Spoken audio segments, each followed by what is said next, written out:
Olá, pessoal. Sejam todos bem-vindos aqui ao nosso webinar sobre a nova lei das offshores. Hoje eu estou aqui com a Camila Cabral. Meu nome é Maicon, sou Head de Operações da Drummond aqui no Brasil. E estou com a Camila aqui, que trabalha na parte internacional também. Boa tarde, Camila, tudo bem? Boa tarde, Maicon, tudo bem com você?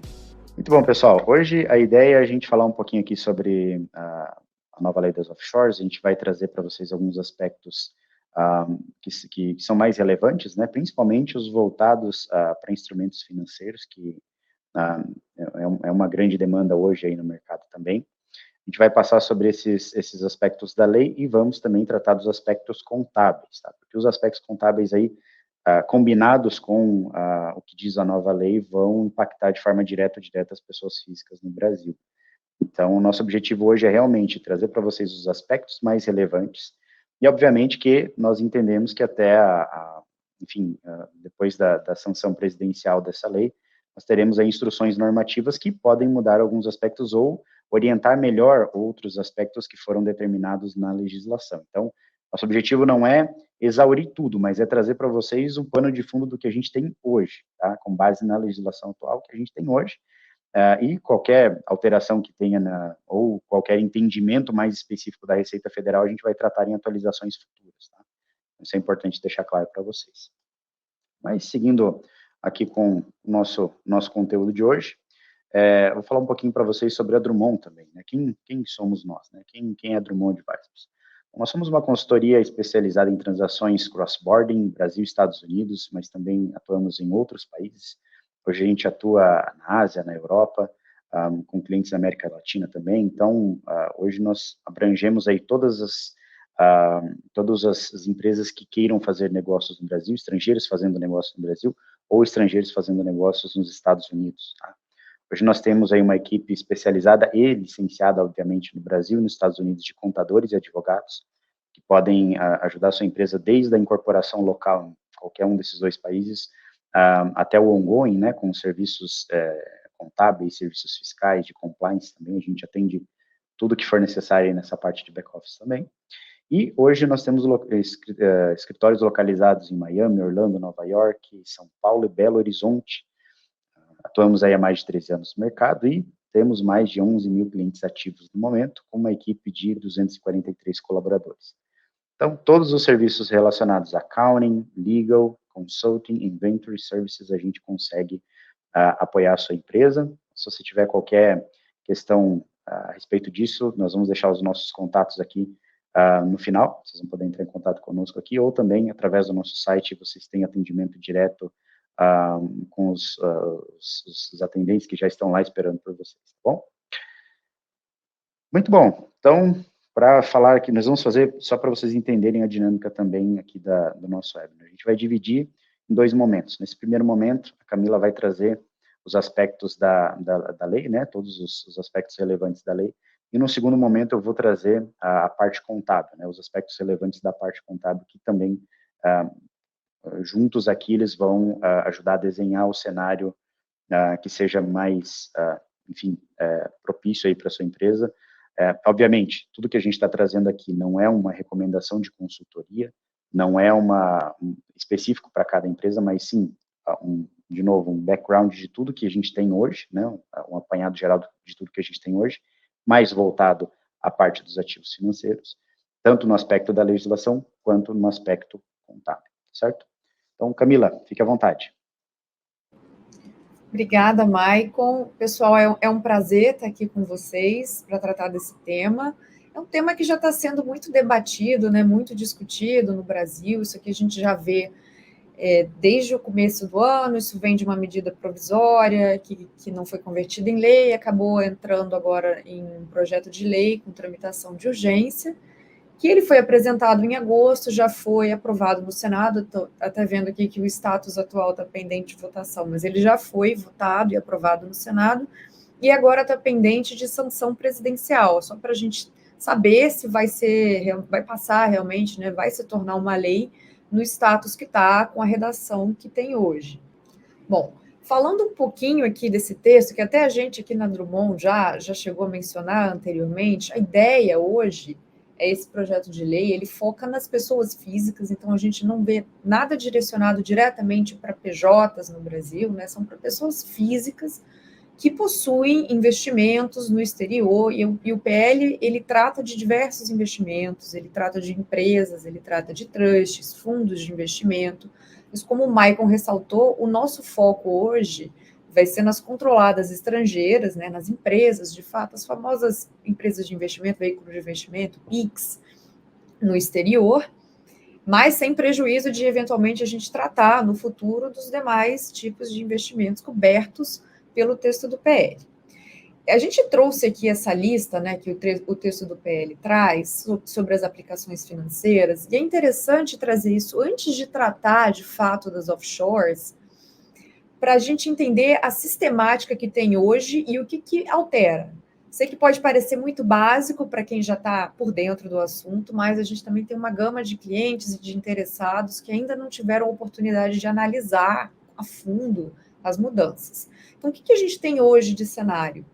Hoje, a maioria das pessoas que investem no exterior fazem isso diretamente, fazem isso através de um veículo. Normalmente é uma empresa localizada ali no paraíso fiscal, Ilhas Virgens Britânicas, Ilhas Caimã, Bahamas, por exemplo. E dentro dessas empresas tem uma carteira de investimentos. Não só, a gente sabe que tem muitas empresas, né, que são de multinacionais, são matrizes no exterior, nessas jurisdições, tem de tudo. Mas o foco hoje vai ser em quem tem esse tipo de veículo de investimento no exterior.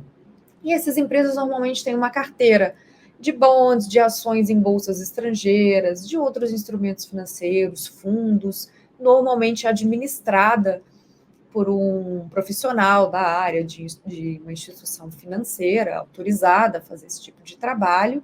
E toda vez que essa empresa obtém rendimentos desses investimentos, o que é possível fazer hoje? É possível deixar no exterior sem tributar no Brasil. No Brasil, todo o rendimento que essa empresa recebe dos investimentos dela só vão ser tributados quando essa empresa efetivamente distribuir dividendos para a pessoa física dona dela. Então, hoje a gente tem o chamado diferimento da tributação. A tributação só acontece quando o rendimento chega no Brasil efetivamente. Qual a proposta maior desse projeto de lei, né, dentre as outras propostas de algumas outras alterações? A proposta maior, o objetivo maior desse projeto de lei é o Brasil conseguir tributar os lucros que ficam retidos no exterior e nunca são repatriados para cá, então nunca são sujeitos à tributação aqui. Vai ser todo tipo de lucro? Não, não vai ser todo tipo de lucro. Né? Alguns instrumentos, algumas questões ali, elas vão continuar no regime atual, e é por isso que a gente vai passar caso a caso aqui, não todos os casos, mas numa visão mais macro. E uma outra alteração muito interessante é que quando esses lucros, né, hoje, vamos dizer que na vigência que a gente tem hoje, quando esses lucros voltam para o Brasil, eles se sujeitam ao carnê-leão, normalmente ali na tabela progressiva, que vai até 27,5%. O texto do projeto de lei, ele propõe uma alíquota fixa de 15% para essas aplicações, para esses instrumentos estrangeiros. E no artigo 3º, ele traz para a gente uma lista exemplificativa do que seriam aplicações financeiras. Né? Essa lista é importante a gente frisar que ela é exemplificativa, porque às vezes um instrumento, ele pode ter uma característica, né, uma natureza de aplicação financeira, mas pelo nome, ele não constou ali na lista do PL. Mas se a natureza dele for de aplicação financeira, ele pode ser sim equiparado a um dos ativos que foram citados exemplificadamente. E aqui a gente vê de tudo, a gente vê os instrumentos financeiros mais comuns que todo mundo conhece, então a gente tem ações, cotas de fundo de investimento, a gente tem os títulos de renda fixa, né, bonds que o pessoal tem no exterior, e aqui no finalzinho, as participações societárias. Por que é interessante, então, a gente tratar de aplicações financeiras antes das participações societárias? Porque quando a gente for tratar de participação societária, não vai ser toda participação societária que vai se sujeitar à tributação automática que o PL está propondo. Algumas participações societárias, elas vão permanecer nesse regime que a gente fala que é o regime de caixa, quando elas forem tratadas como aplicações financeiras. E aí a gente montou um fluxograma aqui para o entendimento geral. Isso aí, Maicon, pode passar. Então, aqui é uma visão geral do que a gente tem hoje. O primeiro passo que a gente precisa olhar para entender se a nossa empresa lá em BVA, Ilhas Caimã, vai se sujeitar a uma tributação automática, é a gente ver se ela tem controle. O que é o controle? Eu preciso que pessoas físicas ou até jurídicas, né, que sejam relacionadas ali no Brasil, tenham mais de 50% do capital social votante e alguns outros direitos dessa empresa no exterior. Então, vou dar um exemplo muito bom. Vamos supor que eu tenho 20% de uma empresa estrangeira, que está lá em BVI, e um parente meu, que é um parente até o 3º grau, tem 40%. Então, junto, a gente tem 60%. 60% é mais do que 50%. Então, a gente junto tem controle. Eu sozinha não tenho, mas eu tenho um outro sócio, que é uma pessoa vinculada a mim, pelo que o PL diz, e a gente junto tem uma participação que excede 50%. Então, a gente tem uma situação de controle. Quando a gente tem a situação de controle, o segundo passo é olhar a localização da nossa empresa.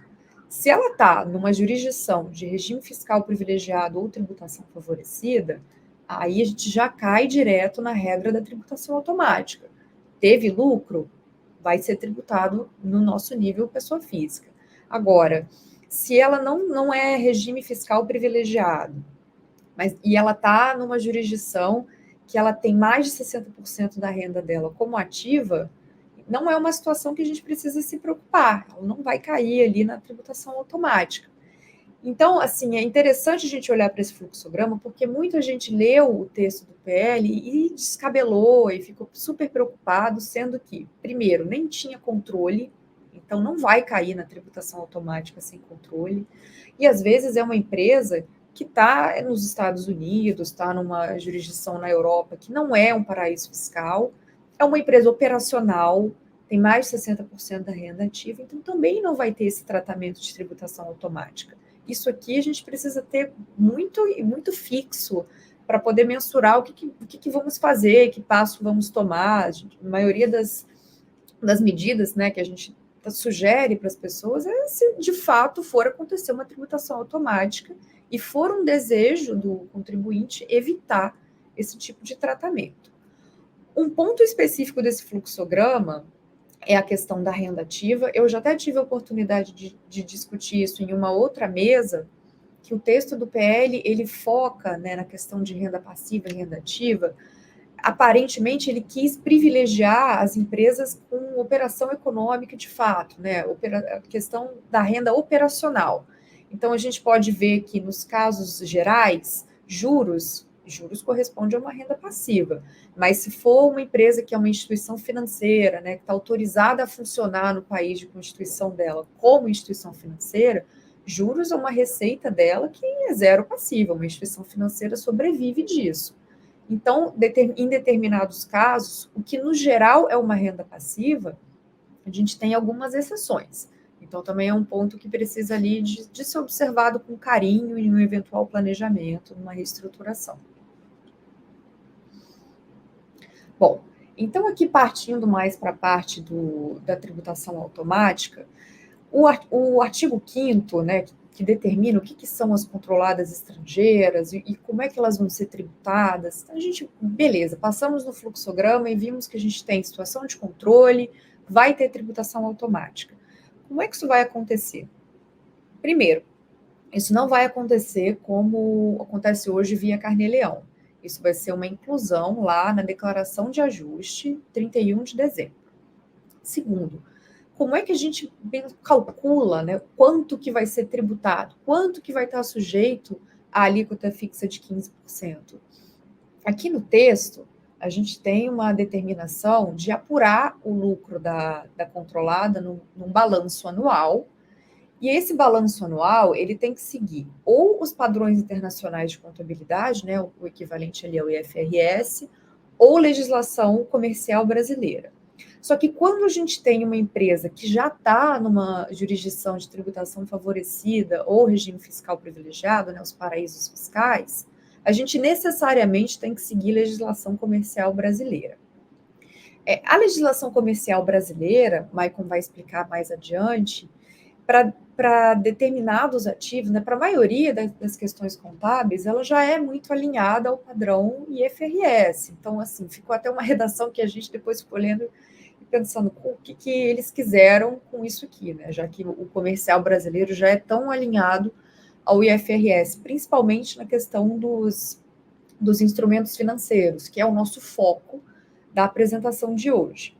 E, por fim, antes de passar a palavra para o Maicon, para ele tratar mais dessa questão operacional, né, de como que a gente vai mensurar isso tudo no nível da offshore, é muito interessante a gente olhar para o que dispõe o artigo 8º do texto do PL. Esse artigo, ele traz para a gente uma possibilidade de não se sujeitar à tributação automática, mesmo que a nossa empresa esteja lá num paraíso fiscal e a gente acabe tendo que se sujeitar a isso. O que vai acontecer nessa segunda opção?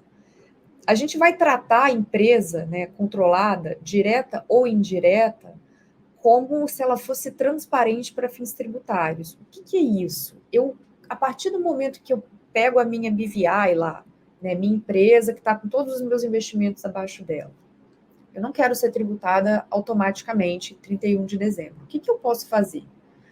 Eu posso fazer uma eleição nessa empresa e aí eu vou deixar de declarar essa empresa e vou passar a declarar os ativos dela. Os ativos, passivos, dívidas, obrigações, tudo isso. Eu vou passar a declarar na minha declaração de bens, e vou fazer uma alocação proporcional do custo de aquisição de cada ativo ali, conforme o meu custo inicial na minha empresa. É uma opção muito boa em determinados casos, em outros ela pode ser muito confusa e pode exigir aí uma questão de compliance muito apurada. Vamos pensar numa pessoa que tem uma carteira administrada muito robusta, né? Que tem muitas transações durante o ano. A partir do momento que eu considero a minha BVI como transparente, eu deixo de declarar essa BVI e passo a declarar os ativos, eu tenho que ter um controle muito minucioso de tudo que acontece com aqueles ativos, de cada rendimento que eu recebo, de juros, de dividendo. Eu tenho que olhar para a variação cambial daquilo tudo, eu tenho que olhar para os ganhos e perdas e eventualmente fazer uma compensação. Isso tudo no nível da minha física. Então, a gente tem conversado com bastante gente, com bastante cliente, que isso aqui precisa ser olhado com muita calma. A transparência ela pode ser muito boa em várias situações, e em outras, por mais que a pessoa se sujeite ao regime de caixa, ela pode gerar aí um ônus da questão de controle, né? Um controle errado no nível da física ou até mesmo no nível da jurídica, ele chega numa conta final errada a ponto de uma fiscalização ali olhar e o contribuinte ter um problema depois, ter que ajustar aquilo tudo. Essa transparência, pelo texto dela, a gente lê hoje que ela pode ser na controlada direta ou indireta, separadamente. Então, tem uma questão de interpretação aí também, né? A gente tem entendido que pode ser interpretado dessa forma, que a gente pode fazer uma eleição numa controlada direta, não fazendo a indireta, ou vice-versa, mas como o Maicon ressaltou, a forma como isso vai ser feito, se vai ser feito de uma outra maneira, né, que não seja idêntica ao que está escrito no PL, a gente pode esperar aí manifestações da Receita Federal para ter um pouco mais de cuidado na hora de tomar esse tipo de decisão, até porque hoje a gente não tem essa clareza de que vai ser via formulário, se vai ser direto na declaração de ajuste. Então, vai ter toda uma explicação se esse PL se tornar lei, o que a gente estima que vai acontecer, já foi aprovado, é uma intenção do governo transformar isso aqui num regime para os próximos anos, ou para sempre, né, na legislação brasileira. Mas a forma como isso tudo vai ser feito, como a transparência vai ser feita, a questão da declaração, isso tudo aí a gente pode esperar uma manifestação, e nada impede também de vocês entrarem em contato com a gente, com dúvidas pontuais, né? Cada situação é uma situação, então é algo que vai ficar no nosso radar, e também pensamos aí em fazer até próximos eventos. O Maicon vai explicar um pouco mais como a gente contabiliza, mensura os instrumentos financeiros de acordo com a legislação brasileira, que isso vai acabar sendo utilizado na hora da gente apurar o balanço da controlada. Bom, pessoal, daqui para frente agora, feita essa todas as considerações aí a respeito da lei que a Camila trouxe, agora a gente vai falar um pouquinho sobre a parte da contabilidade, que também vai ser um aspecto muito importante para ser levado em consideração na hora de tratar esses investimentos no exterior, né? De tratar essas offshores, porque todos esses empreendimentos, essas empresas controladas fora do Brasil, né, elas vão, detidas por uma pessoa física aqui no Brasil, elas vão precisar ter alguns cuidados específicos ali, né? Então, o que a gente, e tudo que eu estou trazendo para vocês hoje também, está baseado na legislação que a gente tem, na legislação contábil, mais especificamente de acordo com o que a gente tem no CPC 48, mas eu sei que vão haver outras empresas com investimentos em instrumentos patrimoniais, vai ter, enfim, outras questões, e claro, para todas essas outras questões que não forem abrangidas aqui, fiquem à vontade para entrar em contato conosco, agendar um bate-papo, uma reunião, cada caso vai ser um caso, tá? A gente está trazendo um conceito geral, mas cada empresa vai ter uma particularidade, e o plano para a sua empresa, né, como que vai ser tratada a sua empresa, ela tem que ser feita de uma forma individualizada, tá? Então, feita essa consideração inicial, vamos para os detalhes aqui. Como que a gente pode tratar essas empresas, essas investidas estrangeiras para fins contábeis, né? E que, obviamente, vão, de acordo com a legislação, né, as duas formas da gente poder tratar ela, seria a opaca e a transparente. E a forma como a gente trata essas empresas, elas vão refletir especificamente a contabilidade delas e também a base de cálculo do imposto da pessoa física no final do dia, tá? Então, no exemplo da empresa opaca, o que significa isso e como que a gente vai ter que tratar esses ativos? A opaca, ela vai precisar apurar o seu balanço de acordo, né, com a legislação comercial brasileira, que a Camila já trouxe antes também. Ela engloba, ela está muito similar ao que tem no IFRS, tá? A gente tem pequenas questões ali em pronunciamentos contábeis específicos que se divergem do IFRS, mas a grande maioria, inclusive o próprio CPC 48 de instrumentos financeiros, ele está muito próximo aí do que a gente tem no IFRS, tá? Então, o que diz o CPC 48 nesse sentido? Que os instrumentos financeiros, eles vão precisar ser classificados em 3 categorias, que é o custo amortizado, o valor justo por outros resultados abrangentes e o valor justo por meio do resultado de fato, tá? Cada uma desses itens a gente vai tratar mais adiante aqui, mas sempre que a empresa optar por fazer isso, a gente vai optar por, né, classificar ou fazer a eleição para essa offshore como se fosse uma opaca, então ela vai ter que seguir o que diz a legislação contábil brasileira. Agora, se ela for transparente, então ela vai seguir o regime de caixa, né? Então, em vez da gente considerar os ganhos ou perdas de acordo com a escrituração contábil, os ganhos ou perdas, né, que vão ser oferecidos à tributação, eles vão observar aí o regime de caixa para fins do nível da pessoa física, tá? Então, vamos seguir mais adiante aqui, que isso vai ficar um pouco mais claro para vocês como que a gente vai tratar isso no nível da empresa. Então, a gente já falou aqui sobre a classificação desses ativos, e o reconhecimento inicial deles sempre vai acontecer quando, e apenas quando, a empresa se tornar parte das disposições contratuais desse instrumento, tá? Então, antes da empresa não ter nada formalizado, ela obviamente não pode reconhecer um instrumento financeiro. E como a gente já disse, as 3 categorias, né, o custo amortizado, o valor justo para os resultados abrangentes e o valor justo por meio do resultado, serão as 3 classificações que a gente pode tratar os ativos financeiros. E, obviamente, que isso também se reflete nos instrumentos passivos, né, financeiros, exceto pelo valor justo por meio dos resultados abrangentes, que ele não pode ser classificado. O restante, a classificação pode ser a mesma, o custo amortizado ou o valor justo por meio do resultado. E também a mensuração inicial desses ativos, a entidade deve mensurar o ativo financeiro ou passivo financeiro, no caso, ao seu valor justo, mais ou menos, né, no caso do ativo financeiro ou passivo financeiro, que não seja valor justo por meio do resultado. Então, a mensuração inicial dos passivos e ativos financeiros, como eu já disse antes, a entidade tem que ser parte contratual nisso, e ela também vai fazer a mensuração inicial de acordo com a classificação que ela for feita dentro das 3 categorias que eu já mencionei, tá? Então, esses nomes ainda estão um pouquinho, pode ser que seja um pouco confuso, né, para quem não é da área contábil, mas eu vou trazer um pouco mais de luz agora sobre essas classificações aí dos instrumentos financeiros, tá?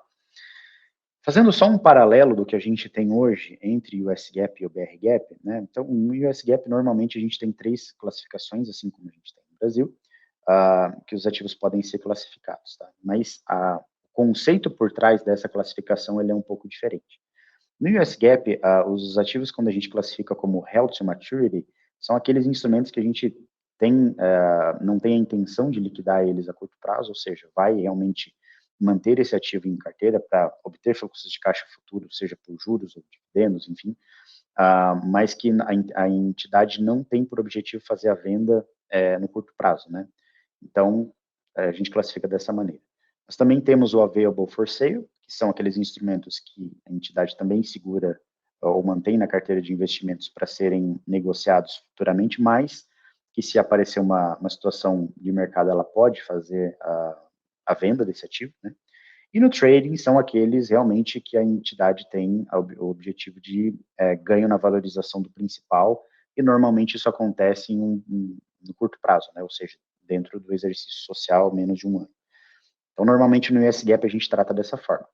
Já no BR GAAP, o custo amortizado, ele vai ser sempre tratado para os ativos em que a entidade tem a intenção de manter na carteira, obviamente, para ganhar fluxos de caixa, para receber, né, fluxos de caixa por principal mais juros, ou seja, só aqueles ativos que vão render para a entidade esse tipo de rendimento, ganhos no ativo, no valor principal investido e remuneração de juros sobre esse principal investido. Já o valor justo por outros resultados abrangentes, a entidade também, assim, ele é bem similar ao que tem no Available for Sale, a entidade pode realizar esses ativos também por recebimento de principal mais juros, né, do recebimento do principal mais juros, ou também pode fazer a venda desse ativo. Então, nessa situação, ela vai ter essa flexibilidade de poder vender esse ativo no curso da manutenção dele na carteira, mas também vai ter o objetivo de receber fluxos de caixa desse ativo, seja por principal mais juros também.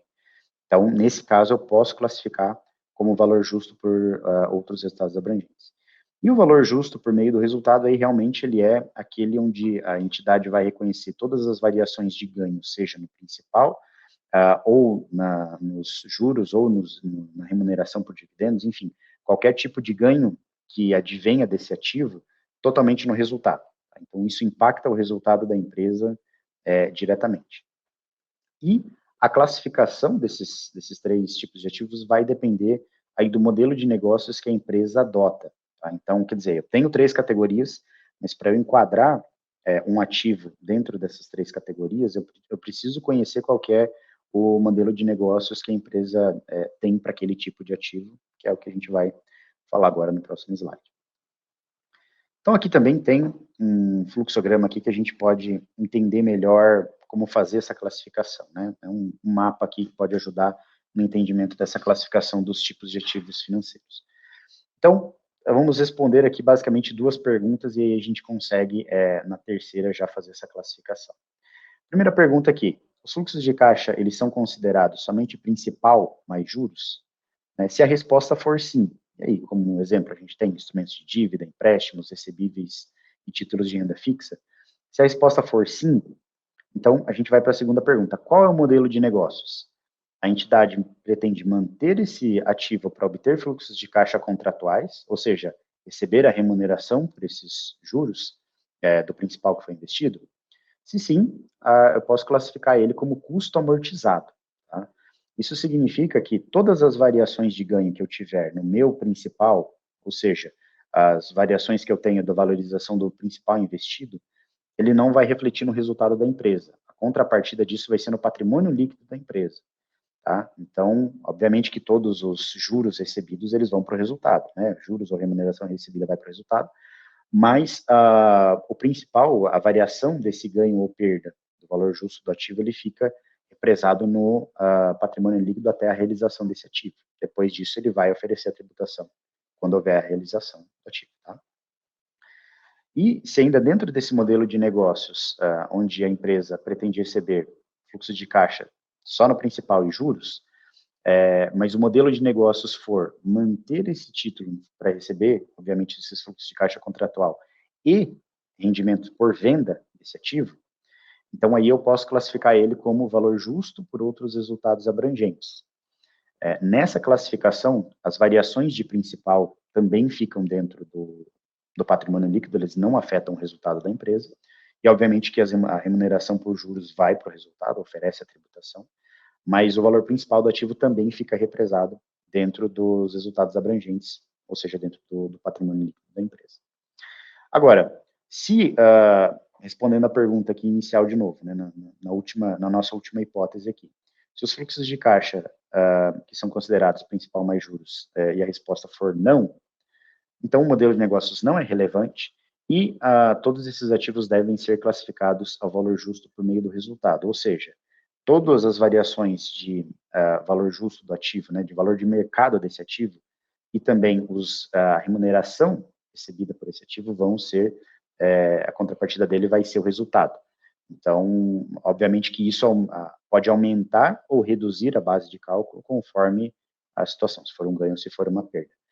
Mas vejam que nas duas primeiras categorias, do custo amortizado e o valor justo por outros resultados abrangentes, nós não temos o impacto direto no resultado da empresa do valor principal, ou seja, quem é impactado é o patrimônio líquido. Já na classificação do valor justo por meio do resultado, todas as variações que eu tiver, seja de valor principal do ativo, do valor investido, ou das remunerações recebidas, todos vão impactar o resultado da empresa, e isso, se forem resultados positivos, e normalmente é isso o objetivo da empresa, né, ter os ganhos, com o instrumento financeiro, isso vai aumentar a tua base de cálculo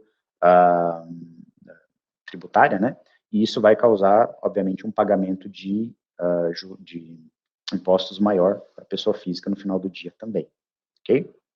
Então, essas três, importante aqui nesse caso, para fazer essa definição desses três modelos que a gente tem aqui, dessas três categorias, na verdade, que a gente tem, é importante a entidade classificar todos os seus ativos de acordo com o modelo de negócio que ela definiu para cada tipo de ativo e também entendendo a natureza desses ativos, porque nesse caso, eu não vou poder classificar por exemplo, uma ação negociada na bolsa, né, ações negociadas na bolsa, eu não posso classificar como custo amortizado para que a variação do valor de mercado dela não vá para o resultado. Por quê?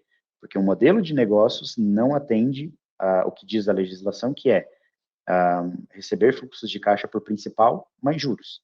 No caso de uma ação negociada na bolsa, ela não paga, não é o principal mais juros, é o valor principal que eu tenho investido, né, e eu vou receber dividendos, vou receber outros tipos de remuneração que, obviamente, não são contratuais. Tá? Quando a legislação diz fluxos de caixa contratuais, são aqueles recebimentos de juros que já estão pré-determinados no contrato, ou seja, eu sei que sempre no 5º dia útil do mês seguinte eu vou receber a minha remuneração de juros, que já foi fixada no contrato, eu vou receber até o 5º dia útil do mês seguinte. Então, quer dizer, são fluxos de caixa contratuais.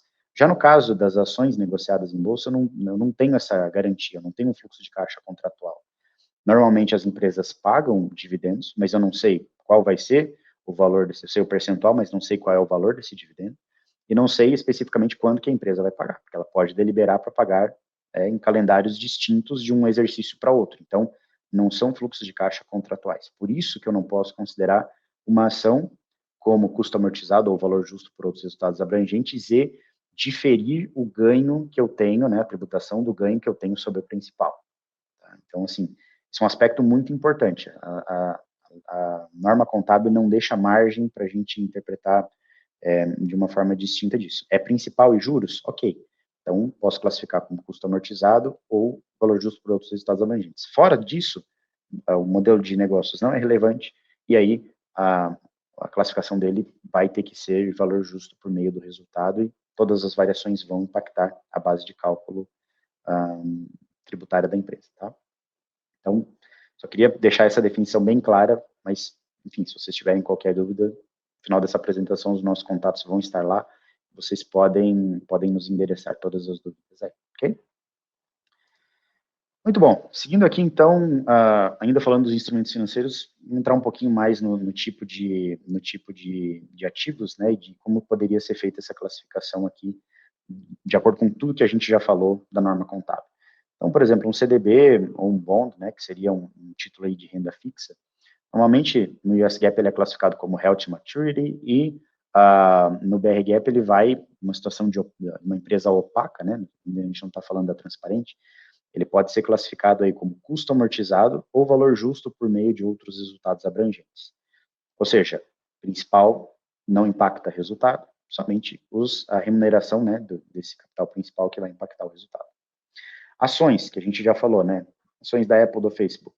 Por mais que no US GAAP eu tenha a prerrogativa de classificar como trading ou held to maturity, no Brasil a gente não tem essa prerrogativa. Ele vai ser classificado como valor justo por meio do resultado e todas as variações de mercado, né, o valor justo desse ativo vão impactar o resultado. Tá? Então, eu vou ter que refletir isso no resultado, assim como toda remuneração, seja por juros sobre capital próprio, seja valor de dividendos, enfim, todas as remunerações também impactam o resultado. Tá? E assim, essa regra segue a mesma para todos os demais ativos, né? Debentures, options, hedge funding e venture fund. Então, o único deles aqui que eu ainda poderia, nesses seguintes que eu poderia classificar aí, entendo eu que na situação da opaca é o mais vantajoso, né, para a empresa, que é poder classificar os ganhos ou perdas do valor principal no resultado, no PL, e não impactar o resultado, o único deles aqui é a debenture. Todos os demais, options, hedge funding, venture fund, que vão, né, ser marcados aí a valor de mercado, e eles não atendem o critério de remuneração do principal mais juros, então, nesse caso, eu preciso tratar como valor justo por meio do resultado. Ainda que no US GAAP a gente tenha essa diferença, que eu posso tratar como trading ou available for sale. Tá? Então, só um pano de fundo para vocês entenderem a lógica dessa classificação aqui. Obviamente que cada empresa vai ter um caso específico, então a análise deve ser feita de acordo com o tipo de instrumento financeiro para a sua empresa. Mas, via de regra, né, numa situação onde não tenham particularidades específicas, a gente teria esse tipo de classificação aqui para os instrumentos financeiros. Ok? E, por fim, só para a gente trazer aqui em linhas gerais, né, dentro da situação da opaca e da transparente. A gente falou, tudo que eu trouxe até aqui agora, falando sobre classificação contábil, tem a ver com a situação da opaca. Né, obviamente que toda a classificação contábil que impacta o resultado é interessante para fins da eleição dessa entidade do exterior como uma opaca. E os investimentos que são mantidos aí a custo, né, dentro dessa entidade, os mais interessantes para ela seriam os bonds, os empréstimos, as debêntures e participações societárias, ou seja, aqueles que não são, de repente, aí marcados a valor de mercado. É mais interessante você tratar dessa forma, porque essas variações que tiverem, e normalmente a gente só vai saber o valor principal desses ativos na hora da liquidação, então todas essas variações a valor de mercado, a maioria deles a gente vai poder represar no patrimônio líquido e os ganhos, obviamente, eles vão para o resultado. Né? E só vou oferecer a tributação na hora da realização efetiva desse ativo. Já na transparente, os investimentos que mais estariam aderentes aí, que seriam mais interessantes para ser classificado como uma entidade transparente, seriam os investimentos mantidos a valor justo, ou seja, aqueles que são marcados a mercado. Ações de companhias abertas, fundos de investimento a mercado, hedge funds, enfim, todos aqueles que sofrem variação do seu valor principal a mercado, né, e a gente precisa fazer o registro dessa variação na contabilidade, mais interessante seria o transparente. Por quê? Porque se eu tratar como transparente, todas essas variações de ganhos ou perdas, aí, eles não vão afetar diretamente a pessoa física no final do dia. Eles vão ficar represados no nível da empresa e não vão afetar a pessoa física no final do dia. Então, obviamente que essa lista não é exaustiva e cada tipo de empresa vai ter um estudo, uma análise que precisa ser feita, mas via de regra, pensando assim numa situação mais genérica, a gente poderia classificar esse tipo de ativo para opaca e os outros tipos de ativos marcados a valor de mercado para transparente, tá? De novo, pessoal, a gente já falou bastante sobre isso, mas eu também quero reforçar essa ideia. tudo que nós falamos aqui, até esse momento, tem a ver com o que nós temos na legislação até esse presente momento também. Obviamente que quando houver a sanção presidencial e se tornar lei de fato, a gente vai ter um pronunciamento da Receita Federal e pode ser que a gente tenha particularidades na interpretação de como operacionalizar os dispositivos dessa lei, tá? Então, com certeza, nós teremos uma atualização desse webinar futuramente, assim que a gente tiver as instruções normativas aí liberadas pela Receita Federal, no nível de operação da legislação, mas o que nós podemos trazer para vocês até o momento é isso, tá? E, de novo, assim que sair alguma atualização por parte da Receita Federal, nós também poderemos ter atualização no entendimento do que nós passamos para vocês aqui até esse momento, ok? Então, pessoal, tudo que nós trouxemos para vocês até aqui tem a ver com o que a gente tem de conhecimento no projeto de lei e que, após a sanção presidencial, podem ter alterações a respeito das instruções normativas da Receita Federal. Então, assim, tudo que nós trouxemos para vocês é o que a gente tem no texto da lei até agora.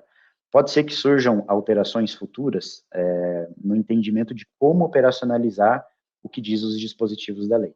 Então, provavelmente nós vamos ter uma atualização sobre essas questões em webinars futuros, sobre as interpretações do que a Receita Federal vai orientar na hora da aplicação da lei, mas o que nós temos até o momento é isso. Se você tiver alguma dúvida específica a respeito da sua entidade, que pode não ser uma offshore, ou pode ter outros instrumentos que não sejam os financeiros, instrumentos patrimoniais, enfim, qualquer tipo de instrumentos que não sejam os financeiros, ou até mesmo dúvidas sobre a questão de participações societárias dessa offshore em empresas americanas ou em qualquer outra legislação, por favor, entre em contato conosco, tá? Aqui estão os nossos contatos, e-mail da Camila, a gente está à disposição para poder atender e entender o momento da sua empresa, entender as particularidades da sua empresa, para poder fazer uma orientação mais específica aí. A respeito da sua particularidade. Mas, de novo, teremos certeza de como que isso vai ser operacionalizado a partir do momento em que esse projeto de lei se torne, né, tenha sanção presidencial e a gente tenha a instrução normativa por parte da Receita Federal, ok? Então, se vocês tiverem qualquer dúvida, aqui estão os nossos contatos, fiquem à vontade para mandar e-mail para nós aqui. E também temos as nossas redes sociais, temos o nosso site com várias informações, no blog também, com mais informações ali, mais textos, para que vocês possam se aprofundar no que a gente discutiu aqui hoje. E é isso, estamos à disposição de vocês para qualquer eventual dúvida aí no futuro, tá bom?